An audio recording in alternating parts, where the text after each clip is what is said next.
올 한해 예수님을 바라보는 저와 여러분 되시기를 축복합니다. 작년부터 시작했던 탄핵 정국을 인하여서 우리나라가 너무나 혼란스럽습니다. 정치적으로도 혼란스럽고 무엇보다 경제적으로도 더욱 혼란스러운 가운데 있습니다. 환율 상승으로 인하여서 외국에 있는 유학생들도 어려움을 겪고 있고 수출 수입을 하는 우리나라 기업도 많은 어려움들을 겪고 있습니다. 대출 금리 상승으로 인하여서 부동산 경기가 얼어붙고 있는 가운데 있고 또 기업의 모든 경제 생활도 결코 쉽지 않은 가운데 있습니다. 대외적으로 보게 되어지면 중국의 경기 침체로 인하여서 우리나라 경제가 영향을 받게 되어지고 미국의 트럼프 대통령 당선으로 인하여서 세계 경제의 불확실성이 너무나 커지고 있습니다. 이런 가운데 우리나라뿐만 아니라 국민 각 개인들도 참으로 어려움 가운데 있습니다.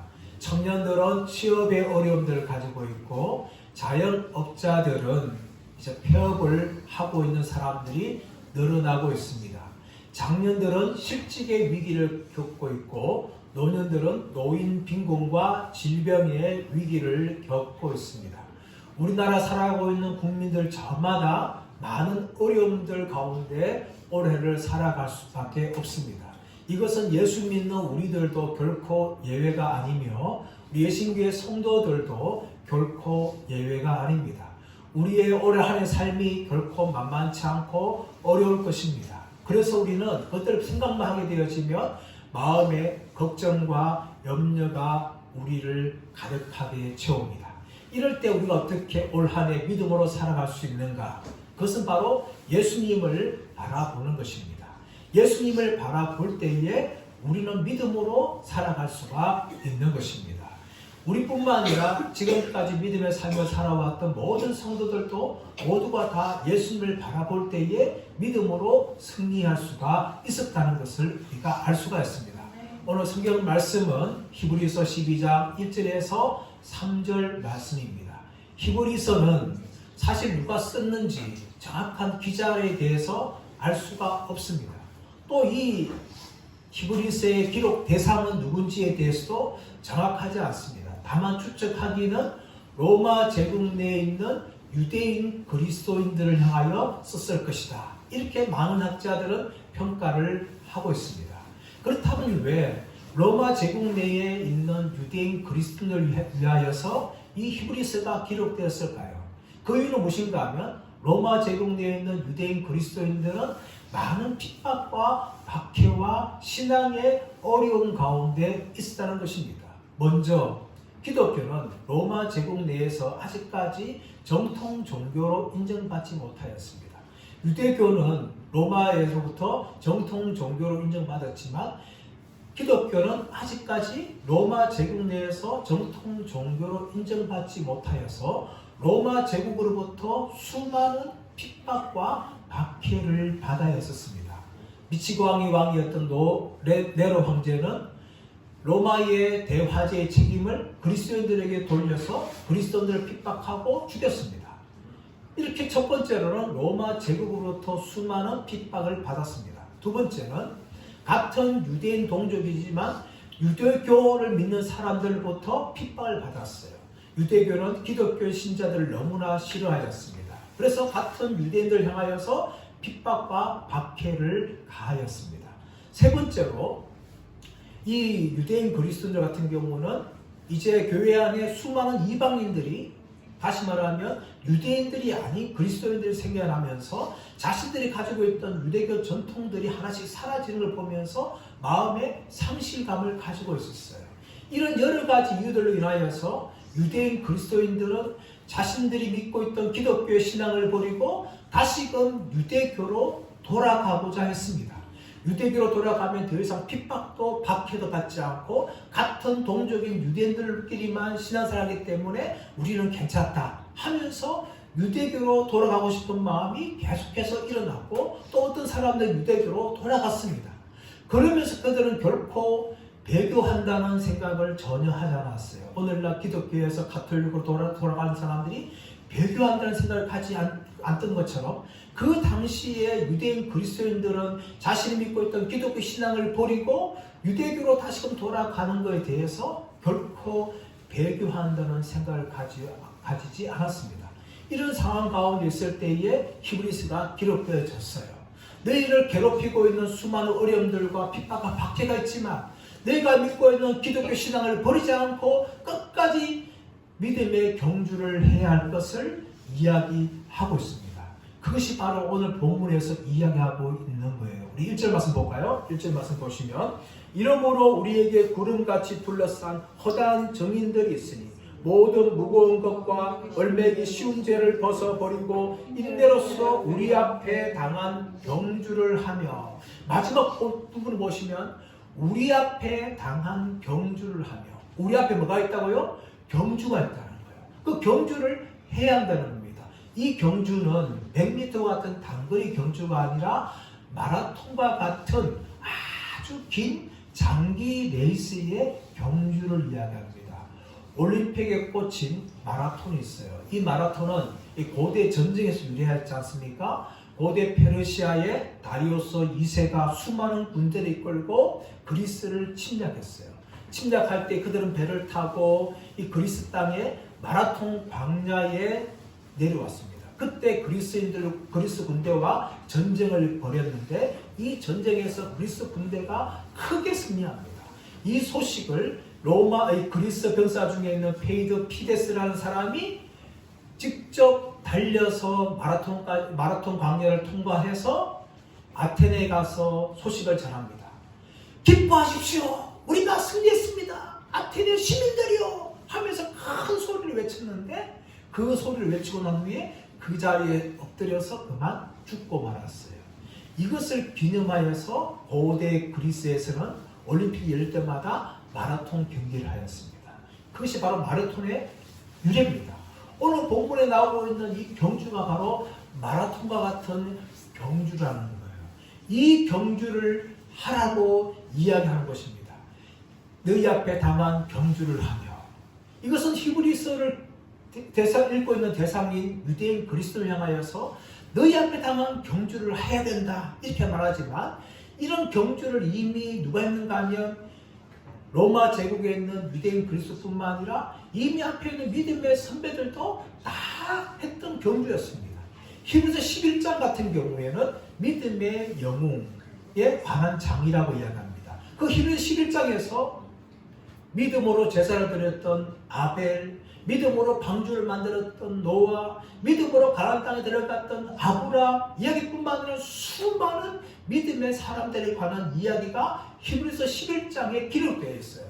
그 사람 중에 어떤 사람은 승리를 경험하였고 영광도 경험하였고 부자도 경험하였고 건강도 경험하였지만 또 어떤 사람들은 핍박과 박해를 맞고 병에 걸리고 집을 떠나서 유리하고 또 심지어 순교도 당한 사람까지 있다라고 히브리서 11장에는 이야기하고 있습니다.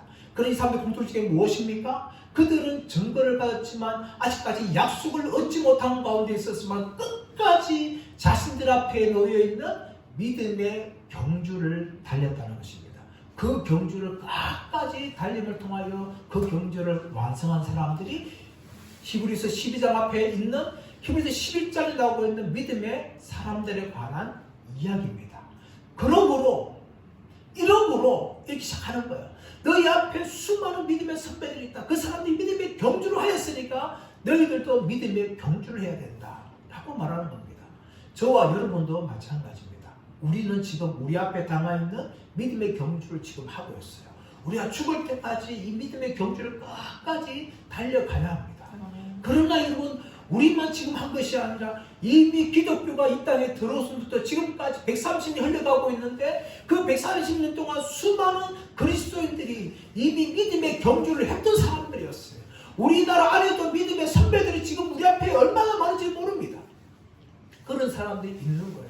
우리나라 처음에 돌아올 때에 조선 땅에 핍박을 받았던 믿음의 선배들, 일제 치하에서 고통당했던 선배들, 6.25와 공산주의 아래에서 핍박당하고 있는 선배들, 지금 북한 때 지금도 당하고 있어요.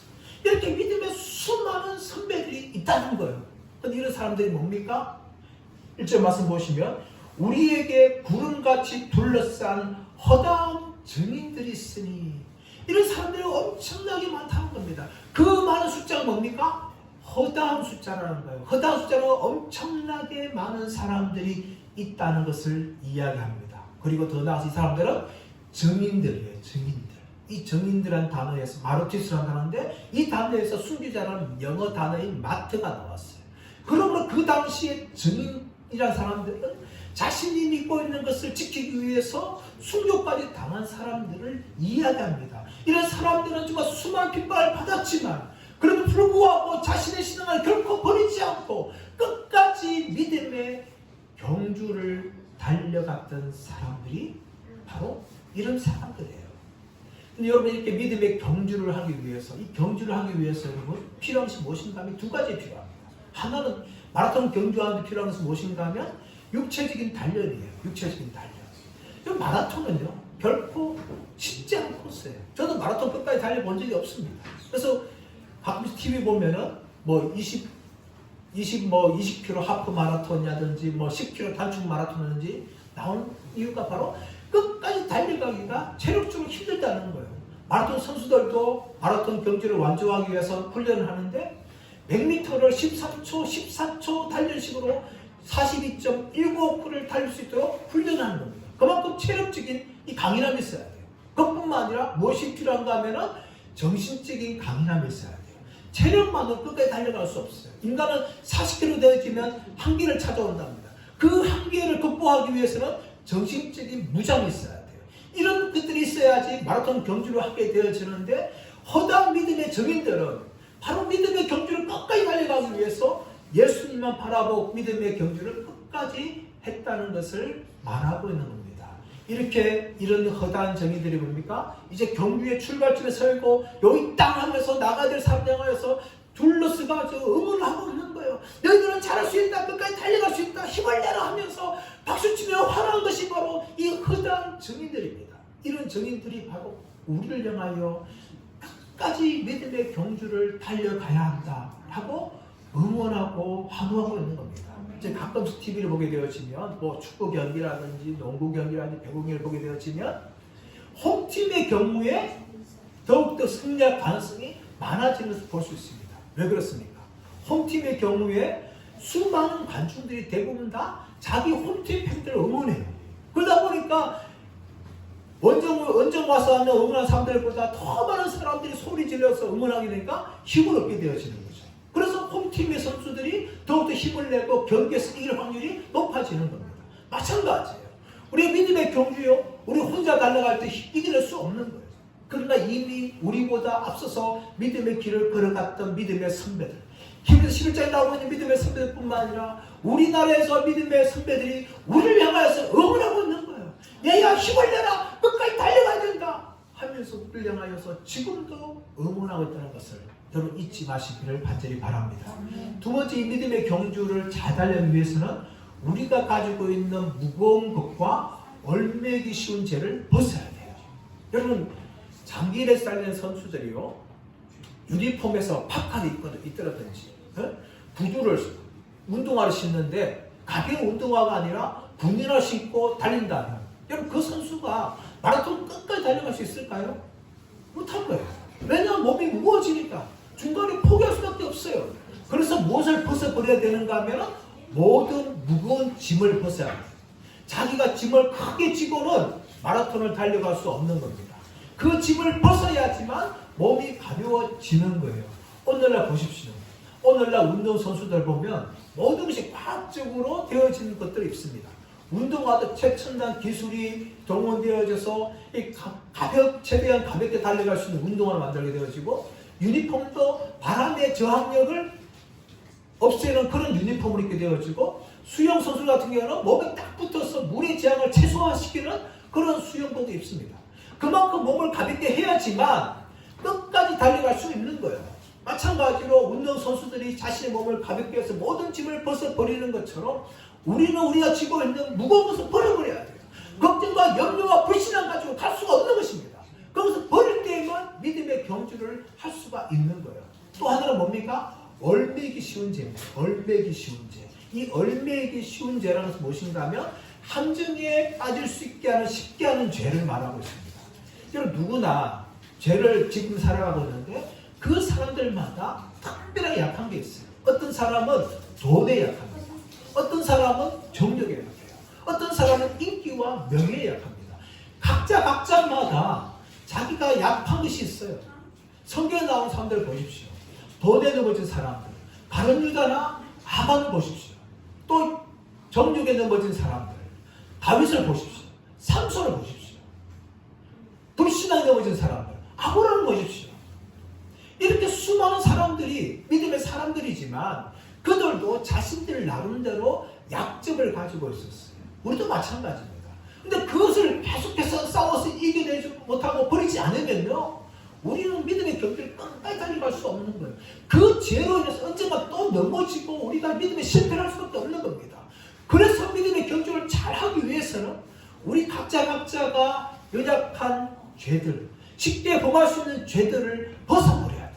무거운 짐도 벗어야 되고 얼매기 쉬운 죄를 벗어버려야 돼요. 그렇게 달려갈 수가 있는 거예요. 또 필요한 것은 무엇입니까? 인내입니다. 인내. 마라톤이라는 42.195km라는 경주를 달리기 위해서는 끝까지 인내해야 돼요. 체력적으로, 정신적으로 힘들 때가 찾아와요. 그래서 극복하지 않으면요, 끝까지 결승지를 달려갈 수가 없는 겁니다. 인내라는 이 단어가 히포모네라는 단어인데 아래라는 전치사인 히포와 메노라는 머물다 라는 합성어 단어입니다. 그래서 다시 무슨 말인가 하면 한 자리에 머물러서 떠나지 않는 겁니다. 믿음의 경주를 할 때에 이 정신적인 한계와 육체적인 한계를 경험할 때에 이 자리를 벗어나고 싶다, 내가 이제 그만하고 싶다 하는 마음이 생길 거예요. 그때 필요한 게 무엇입니까? 인내라는 거죠. 인내. 믿음도 믿음의 경주도 마찬가지입니다. 우리가 믿음의 경주를 갈 때에 우리를 찾아오는 수많은 유혹들도 있고 또 핍박과 박해가 있습니다. 그럴 때 포기하고 싶어요. 하지만 그 순간에 포기하지 않는 인내가 필요해요. 인내가 있을 때 끝까지 달려갈 수가 있다는 것을 오늘 말씀은 우리에게 말합니다. 그러므로 우리에게는 허다한 구름과 같은 증인들이었어요. 이 구름이라는 단어는 그냥 하나의 구름, 하늘에 떠 있는 하나의 구름 말하는 것이 아니라 아주 빽빽한 구름을 말하고 있어요. 그 정도 많은 증인들이 이미 믿음의 경주를 다 마쳤고 우리를 향하여서 응원하고 있으니까 우리를 향하여서는 최대한 몸을 가볍게 하여서 끝까지 포기하지 말고 달려가라, 이렇게 우리를 향하여 응원하고 있다는 사실을 여러분 잊지 마시고 올 한 해 끝까지 믿음의 길을 달려가시기를 축복합니다. 또 한 가지 우리가 믿음의 경주를 하기 위해서 필요한 것은 무엇인가 하면 예수님을 바라보는 겁니다. 우리 2절 말씀 볼까요? 2절 말씀 시작. 믿음의 주여 온전케 하신 이인 예수를 바라보자. 그는 그 앞에 있는 기쁨을 위하여 십자가를 참으사 부끄러움을 개의치 아니하시더니 하나님 보좌 우편에 앉으셨느니라. 믿음의 주여 온전케 하신 예수를 바라보자. 성경에서 주라고 말할 때에 헬라 단어는 두 가지가 있어요. 하나는 무엇인가 하면 큐리오스, 왕, 주인, 이런 의미를 가지고 있는 단어인데 또 하나는 아르페곤이라는 단어인데 이것은 선구자, 개척자, 챔피언이라는 의미를 가지고 있어요. 오늘 말씀에 나오는 믿음의 주 할 때 주는 큐리오스가 아니라 아리케곤입니다. 그래서 믿음의 선구자요, 믿음의 개척자를 이야기합니다. 또 더 나아가서 뭡니까? 예수님 믿음의 완성자라는 것이죠. 십자가의 구속을 통하여 우리에게 믿음을 시작하셨어요. 그런데 예수님은 심판자로 주로 오시면서 이제 우리의 믿음을 완성케 하시는 분이십니다. 그러므로 히브리서 기자는 예수님을 향하여서 믿음의 주요 온전하게 하신 이라고 이야기하면서 그 예수님을 바라보자 라고 이야기합니다. 그 예수님을 바라보아야 된다 라고 이야기하는데 이것은 한 번만 바라보는 것이 아니라 계속해서 바라보라는 거예요. 믿음의 경주를 마칠 때 그 순간까지 끝까지 계속해서 예수님을 바라보고 예수님에게 시각을 놓치지 말라라고 이야기합니다. 마태복음 14장 말씀 가보시면 베드로가 물 위를 걷는 장면을 보게 되어집니다. 밤 사경에 제 아들이 예수님 없이 배를 타고 갈릴리 바다를 지나가죠. 그때 바람이 굉장히 많이 붑니다. 저도 이 갈릴리 바다에 가본 적이 있지만 낮인데도 바람이 굉장히 많이 불어가지고 옷이 막 흩날리고 막 모자가 날아갈 정도로 꽉 잡고 있지 않으면 날아가 버려요. 그 정도 바람이 굉장히 센데 이 밤 사견이에 제 아들이 예수님 없이 배를 타고 갈릴리 바다를 지나가는데 몹시 바람이 불었어요. 그 순간 예수님 멀리서 바다 위를 걸어오시죠. 그때 모두가 다 유령이다 하니까 놀라는 거예요. 예수님이 제 아들 향해서 얘들아 나다 두려워하지 말라 그렇게 말합니다. 그때 베드로가 어떻게 말합니까? 예수님 만일 예수님이시면 나로 하여금 물을 건너서 예수님께 가게 해주세요 그렇게 말하죠. 그때 예수님께서는 베드로야 오너라. 베드로는요 무리를 걷는 최초의 인물이었어요. 그래서 베드로가 무리를 걷지 않습니까? 무리를 걷어서 예수님께 가고 있어요.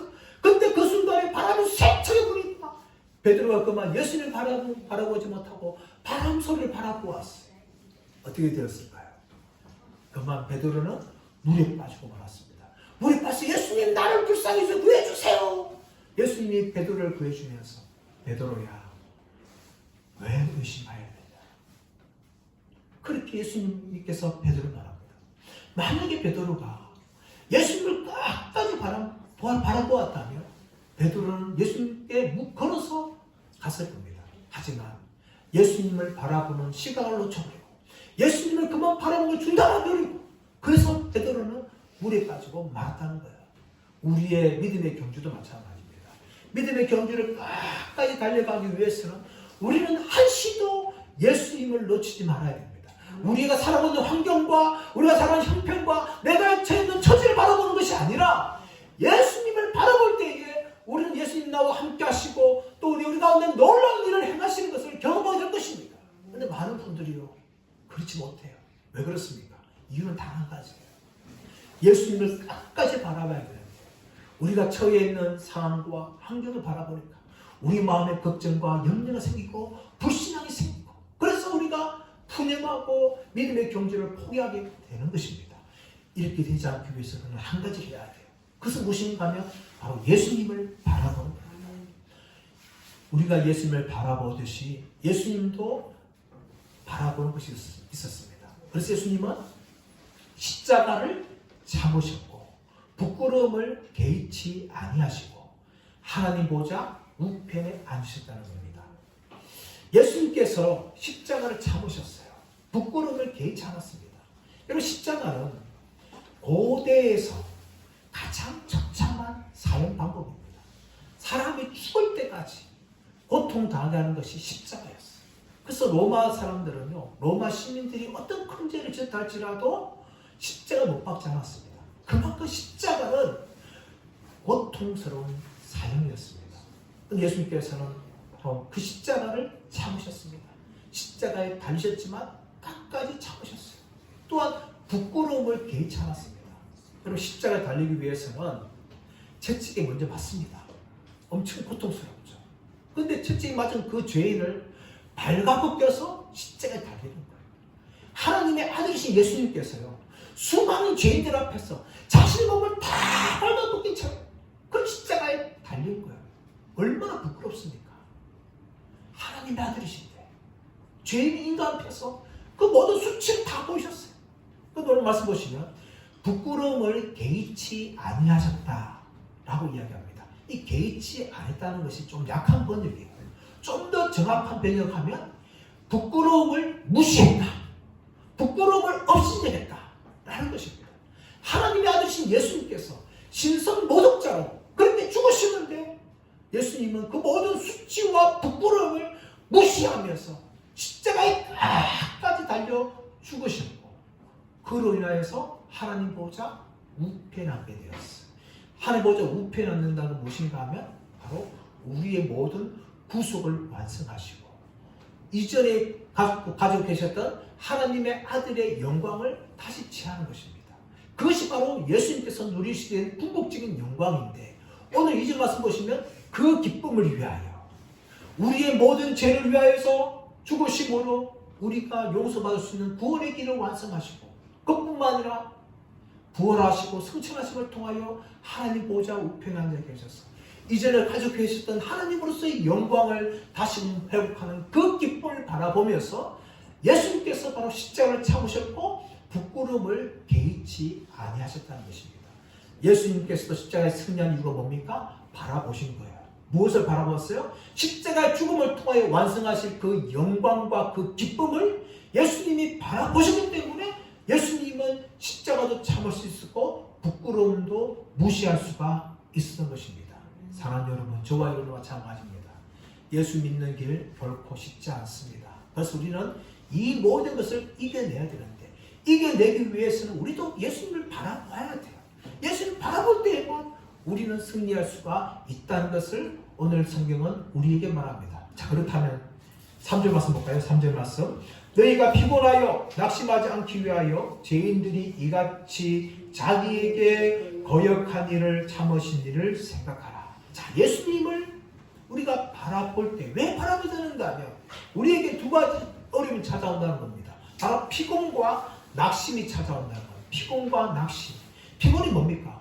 운동선수가 열심히 달리다 보면 육체를 지쳐버리지 않습니까? 그래서 너무 지쳐가지고 벌르덩 누워버립니다. 벌르덩 누워버려요. 올림픽 경기를 보게 되어지면 100m, 200m 선수들이 막 달립니다. 막 달리고 난 다음에 결승은 딱 골이 나면 골이 난 순간 손을 펼치고 하지만은 얼마 지나서 어떻게 합니까? 벌르덩 누워버리죠. 그만큼 지친다는 거예요. 온 힘을 다 쏟았기 때문에 피곤이 찾아온다는 겁니다. 이것이 바로 믿음의 경주도 있는 거예요. 또 한 가지 뭡니까? 낙심이라는 낙심. 낙심은 마음의 절망이 찾아와서 중간에 포기하는 거예요. 우리가 인생을 살아가면서 수많은 어려움이 찾아올 때에 우리 마음에 절망이 찾아와요. 절망이 찾아오면 이제 그만할까? 그런 생각을 할 수밖에 없는 겁니다. 그럴 때 수많은 유혹이 찾아오죠. 그래서 많은 사람들이 기독교 신앙을 버리고 떠나거나 아니면 가톨릭으로 종교를 개종한 사람들이 종종 생겨납니다. 여러분, 왜 기독교에서 가톨릭으로 개종한 사람들이 있을까요? 여러 가지 이유가 있습니다. 교회 안에 시끄럽고 싸움 나고 혼란성 다 있지만 또 한 가지 아주 중요한 이유가 무엇인가 하면 가톨릭은요, 신앙생활하기가 너무나 쉽다는 거예요. 어려움이 없어요. 왜냐하면 술, 담배 다 해도 돼요. 친구들 중에서 술, 알코올 중독자, 담배 꼴초가 굉장히 많습니다. 가톨릭은요, 술, 담배가 자유로워요. 그래서 사회생활 사람들이 신앙에 전혀 구애받지 않습니다. 술 먹어도 죄책감 들지 않고 담배를 막 펴도 죄책감 들지 않아요. 술과 담배가 인정받으니까. 또 한 가지는 무엇인가 하면 제사 드리는 거예요. 제사 드리는 거. 원래 가톨릭은 처음에 제사를 허용하지 않았습니다. 그래서 가톨릭 제사 때문에 핍박받잖아요. 우리나라 초창기에도 가톨릭이 들어올 때에 제사 문제에서 수많은 사람이 순교당하였습니다. 그런데 언제부턴가는 자신들이 순교당하니까 타협을 한 거죠. 그래서 그날의 종교가 타협해요. 우리나라의 유교 타협하면서 제사를 허용했습니다. 그러니까 핍박받지 않는 거예요. 그래서 가톨릭은 지금도 술, 담배 자유롭게 하고 제사를 얼마든지 할 수 있어요. 그러다 보니까 굳이 내가 기독교 하면서 술, 담배 못하고 또 제사 못 드리면서 핍박과 눈치 볼 필요가 뭐냐. 자유롭게 믿을 수 있는 가톨릭으로 가자 하면서 많은 사람들이 가톨릭 가는 거죠. 또 가톨릭은 신앙이 아주 자연스럽습니다. 타치받지 않아요. 11조 하라, 주일 성경일 성수하라, 또 성경 읽어라, 봉사하라, 이런 소리 전혀 듣지 않습니다. 얼마나 편하게 신앙생활 할 수 있습니까? 그러다 보니까 기독교에서 가톨릭 하는 사람들이 있다는 겁니다. 여러분, 우리가 신앙생활 하다 보면 이런 어려움이 찾아와요. 우리를 지치게 하는, 피곤케 하거나 낙심케 하는 것이 찾아오는 겁니다. 그때 우리가 어떻게 될까요? 3절 하반절 말씀 보시면 죄인들이 이같이 자기에게 거역한 일을 참으신 일을 생각하라. 죄인들은 뭡니까? 예수님을 조롱하였고 십자가에 못 박았던 사람들입니다. 예수님은 그런 사람들을 참으셨는데 자기에게 거역한 일을 참으신 거예요. 이 거역하다는 것은 대적하다는 대적하다. 예수님이 자기 땅에 오셨지만 유대인들은 예수님을 대적했습니다. 그리고 더 나아가서는 십자가에 못 박았어요. 그리고 예수님을 조롱했습니다. 네가 만약 하나님의 아들이면 내려와 봐라. 그러면 내가 우리가 믿겠다 하면서 예수님을 침을 뱉기도 하고 조롱도 하였습니다. 그러니까 예수님께서는 끝까지 그 십자가 위에서 죄인들의 조롱과 모욕을 참으셨죠. 더 나아가서 예수님이 그들을 위해서 기도합니다. 아버지요, 저들을 용서하여 주옵소서. 자기들이 하는 것을 알지 못하나이다.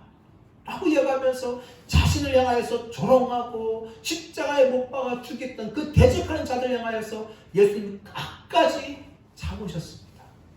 바로 그것은 뭐라고요? 생각하라고요. 생각하라. 예수님을 향하여 대적하는 사람들을 끝까지 참으셨던 예수님을 너희는 대적하라. 너희를 핍박하고 박해하고 조롱하고 유혹하는 사람들이 있다 할지라도 끝까지 그들을 향하여서 너희는 죄인들을 참으신 예수님을 생각하라 라고 이야기합니다. 이 생각하다는 이 헬라 단어가 아날로기조마이라는 단어인데, 이것은 한 번만 생각하는 것이 아니라 계속해서 반복해서 생각하는 거예요. 여러분, 믿음에 대한 핍박과 박해와 유혹과 조롱은요 한 번만 찾아오지 않습니다. 우리가 믿음의 경주를 끝까지 달려가는 그 순간까지 우리를 향하여서 찾아오는 것입니다. 그럴 때마다 어떻게 해야 돼요? 우리는 예수님을 한 번만 생각하는 것이 아니라 계속해서 생각해야 돼요. 우리의 신앙을 향하여서 핍박하고 박해하고 조롱하고 모욕하는 사람들이 계속해서 있지만 그때마다 우리는 마음의 낙심과 또 피곤함을 이기기 위해서 예수님을 생각하되 한 번만 생각하는 것이 아니라 끝까지 생각을 해야 됩니다. 올 한 해 2025년도 마찬가지입니다. 또 우리 남은 평생도 마찬가지예요. 우리가 믿음의 경주를 끝까지 달리기 위해서는 나의 힘만은 되지 않습니다. 우리는 생각해야 돼요.